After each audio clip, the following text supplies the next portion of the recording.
right now on Higher Journeys with Alexis Brooks. Hi, everyone. Today, I want to talk about numbers. Now, we've talked about this on the show before.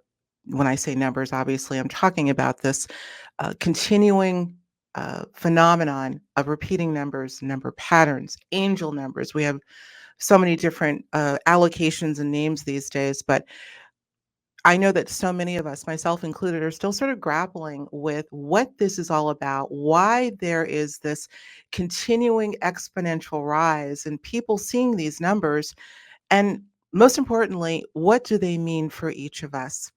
So I want to talk about that. Well, you're going to hear from a few people, not the least of which is Mr. Billy Carson. If you didn't see our show about a year or so ago, we did an incredible episode on angel numbers, and he went into some incredible depth as to his thoughts on the significance of these numbers and what they have to do with angles of light. And I'm going to leave it there for a moment. We're going to get to that in a moment. But, I want to just bring something up to you that I found to be quite intriguing. As I was doing a little bit of research to talk about this with you all today, I obviously used some keywords like angel numbers and repeating numbers, of course, 1111, and I continued to come up with the name Chris Brown. Do you know that name? R&B phenomenon Chris Brown. And I thought, why on earth would his name be coming up with angel numbers? Well, it turns out as I dug in a little bit deeper, and I'm not really surprised, he is really kind of brought this whole craze, if you will, trend, if you will, from that perspective into a lot of his lyrics. As a matter of fact, he has a song called Angel Numbers. I didn't know. Well, now I know. Not only is the song, I believe it's called Angel Numbers, but it's on an album called, guess what? 1111. I started to read some of the lyrics to you, but as I was reading it out loud to myself yesterday, I'm like, it doesn't read as well as it sings. So maybe I can put a link to where you can hear the song and maybe even the lyrics. But just incredible how so many from so many different demographics are really getting into well, not just getting into these number patterns, they're seeing them coming from all walks of life. I don't know if you saw the segment that I just did a few days ago with a clip actually from King Simon, who's an incredible numerologist. And I had on the thumbnail, even criminals see this. Kind of eye-catching, I thought, but nonetheless, people from all walks of life, and not everyone. There's still many people that aren't seeing them, but many are, and so for that, that says to me, there's something that we need to be paying attention to. There's something that we need to be understanding, and so I want to play a couple of clips for you, a couple from Billy Carson. We're also going to hear from Jason Quitt as well as Anthony Peake, all of which have been guests on the show that I have posed the question to them what their thoughts are on this phenomenon. Let's first listen to this clip from Billy, and then we'll have a little commentary on the back end. Let's listen. A lot of people have called them angel numbers. So if I start calling them something else, they won't know what I'm talking about. And so sometimes you reach people where they are. So when they see angel numbers, they go, oh, he's getting ready to talk about the numbers, And so in my personal opinion, it's angels are really angles of light. We know that there are higher dimensions that exist in 90-degree angles above one another. And there are multiple dimensions going all the way up. We know this universe consists of a minimum of at least 11 dimensions, and all those are in angles or angels of one another, according to quantum physics. I find this extraordinarily intriguing. Obviously, when you pose a question to Billy Carson, he's going to give you a really, really in-depth answer. And so even in this short clip, he didn't let us down. But here's what I want to focus on, you guys. He's talking about angles of light, angel numbers. I had asked him a question. He had put a post, I think, in his YouTube community tab where he did a pretty in-depth a post on angel numbers. And I thought, angel numbers, that seems so not like Billy in the way he would describe this phenomenon. And he went into why, because, he wanted to reach people where they with terms that they understand. And so, but then he went into what that actually denotes. As we know, the English language has so many connotations and so many iterations.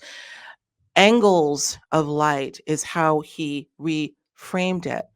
But he talked about 90-degree angles above one another, multiple dimensions going up. Now, I want to bring something up to you. As I was listening to this, I gave it a little bit of a think, and I said to myself, 90-degree angles above one another of light.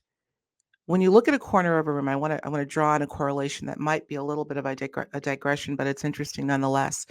Corners of a room, which is at a 90-degree angle, it is well known within the field of parapsychology that non-physical energy, I'm going to say sentient, conscious energy, ghostly apparitions, if you will often congregate in a corner of a room. I know that I have heard, and I do myself when I'm saging my or smudging my home, that I take good care to smudge corners because it is believed that this sort of energy, not necessarily malevolent, but a non-physical energy, tends to congregate in these 90-degree angles. Often they're seen as light. Just making a little connection here. Well, why is that? It is believed that corners of a room may have higher levels of electromagnetic energy. And the theory that has been postulated suggests that ghosts or orb energies may be attracted or influenced by these electromagnetic fields. The other thing is, it's believed that corners act as focal points for energy or psychic activity. It's kind of the same thing, but nonetheless, corners tend to concentrate energy. And when we think of electromagnetic energy, which is all around, it is us. And I'm going to actually talk about that a little bit more later, as well as the non-physical realm, perhaps even more concentrated levels of it. It would seem as a like attracts like, they may tend to congregate in those corners. Have you heard that? If you have, I'd love to hear from you. Have you heard that? Or maybe you've seen things out of the corner of your eye in the corner of a room. There could be a connection there. But the bottom line is light seems to be the central theme with this whole idea of numbers, as Billy explained it. Think of light beings, light language, or even orbs of light seen in a corner of a room. Certain objects in the sky that have been seen as orb-like or light, often look not just in vertical formation, but often seen in a vertical formation. Let's listen to another clip. I've got a few I want you to listen to. This is from Jason Quitt, who I had on the show several months after my episode with Billy. And he also refers to or makes reference to angles of light. Let's listen to this. This is how we learned how to count, is using the digits of our hands, of our fingers, of our bodies. So our body was the measuring tool. It was the counting tool. And it's how we started to learn the different angles or angels of light.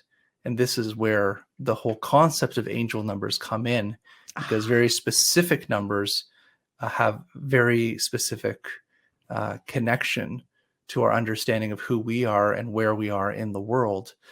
And it helps us bring us closer to this divinity or source. Helps to bring us closer to this divinity or source. I think this is probably getting to the heart of the matter. What are we seeing here? What's Jason talking about, aside from, again, making that reference to angels of light or angles of light? We've heard this before, that the fact that people are dealing with a whole litany of phenomena like more synchronicity. Of course, the repeating number is sort of embedded in synchronicity, but other sorts of things. Things seem to be a bit different. The rules of engagement are different. Are we starting to see through the veil? The question is the veil thinning? And what is the veil? Is the veil our literal magnetosphere around the Earth that is believed to be thinning, the magnetosphere itself, poles eventually flipping? I mean, there's likely a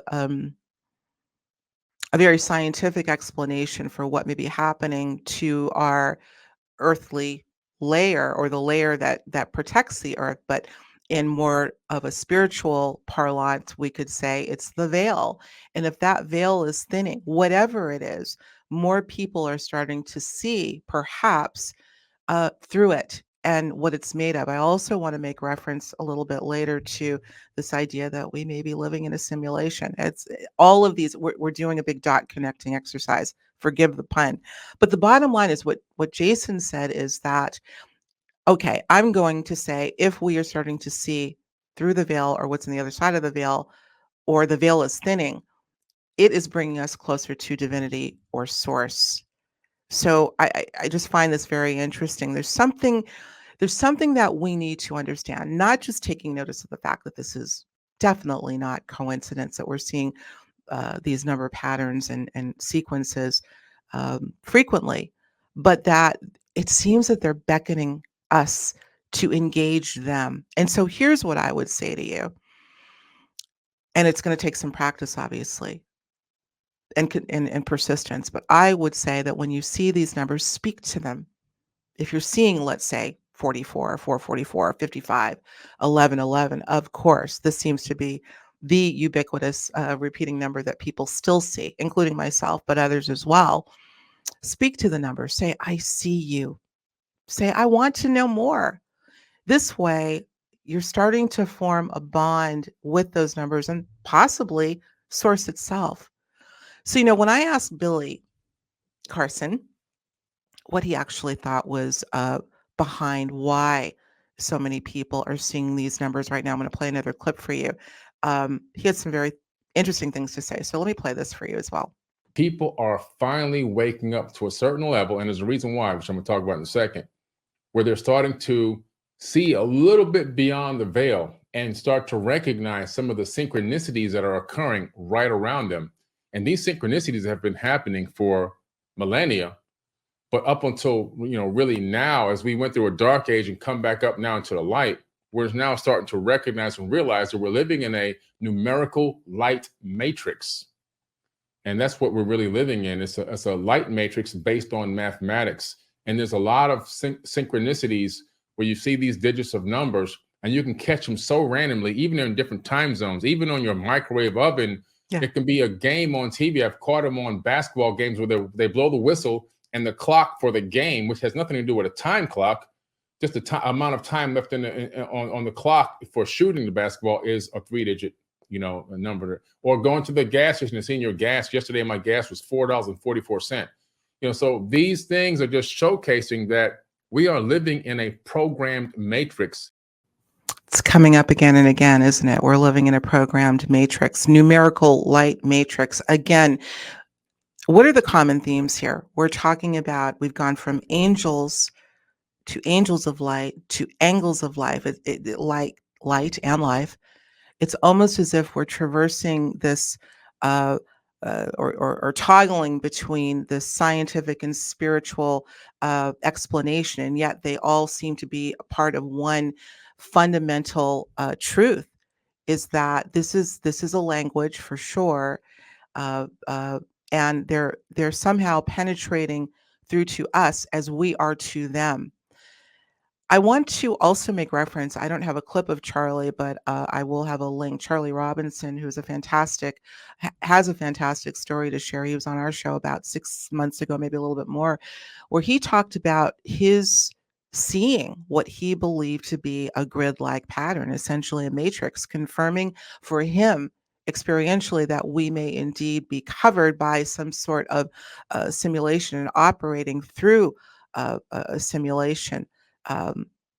He said that initially and by the way, I might add that the impetus for the experience that he had to do with him participating in some plant medicine, namely DMT. He goes into exhaustive detail in our interview. So again, make sure if you have a chance to watch that. But some of the highlights that he described when this descended upon him and he was able to witness this was seeing or really feeling a bright light to his side of his head, and then he started to see what emerged geometric patterns, and then he saw sort of this faint, I think he described it as light purplish laser looking grid pattern that covered the skies as far as his eyes could see. There was no end to it. And so again, notice the description of light.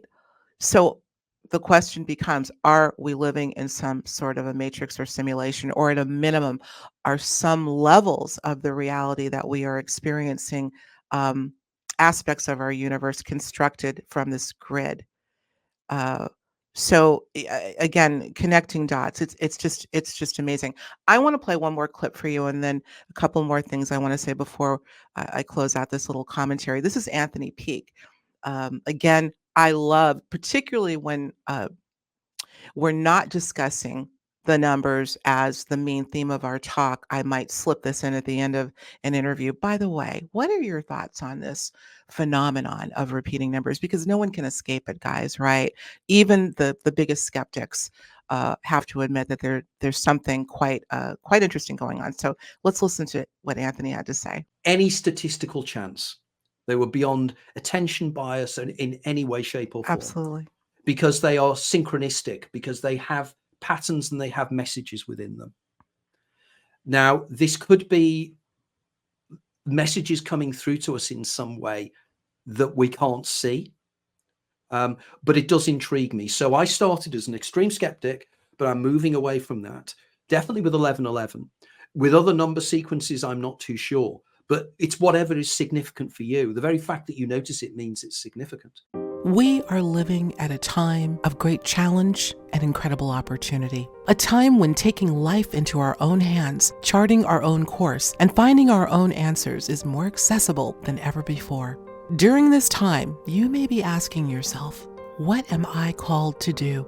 What if I could discover not only my own inner healing power, but help others all over this planet discover theirs? We all have the ability to heal ourselves, but it takes a special approach, a unique approach. Quantum healing hypnosis technique, also known as QHHT, a method developed by pioneering hypnotherapist and past life regression expert Dolores Cannon, is the approach that thousands have used and taught to access the deeper aspect of the self for healing at the core level. We all have the ability to tap into the higher self, the oversoul, the higher consciousness, and we have the means to help others to do the same. QHHT is designed to help the individual access the subconscious, the storehouse of all information, through visualization at the deepest level imaginable, a process that Dolores Cannon discovered and refined during her decades of working with individuals from around the globe. Training with QHHT will provide the guidance and give you the tools to help others tap that incredible force within.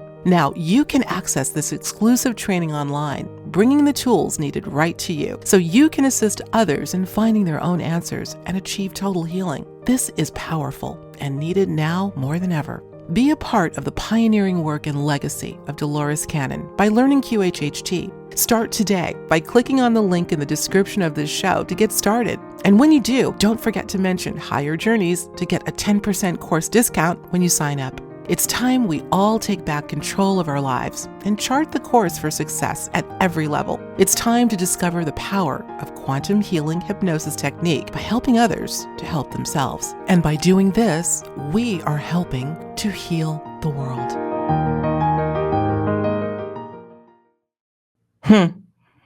He spoke a little bit more about this whole idea when I posed the question to him, but I want to just pull out a little bit of a nugget. Now, he does mention that there is such a thing he felt or feels still called attention bias. I mean, look, our brains are programmed for patterns and repetition, and I've often questioned the numbers that I see on a frequent basis for years now, above and beyond 1111. Is this that because I took notice of a certain period of time where I was seeing them a lot, is my brain now entrained to look at the clock when it becomes a certain minutes past the hour, etc.? So I do think that that still exists. But he also admitted, and he said, at one point he was a skeptic until it started happening to him. And because of the way he sort of parses information, he had to really go through a mathematical or scientific theory or hypothesis to kind of justify it for himself. But he feels completely that there is a synchronistic aspect. And again, he says that, if you're seeing these numbers, they have significance for you. They have messages and patterns embedded in them. Now, let's go back to the light idea. Angels of light, angel numbers, angles of light. the key again is light.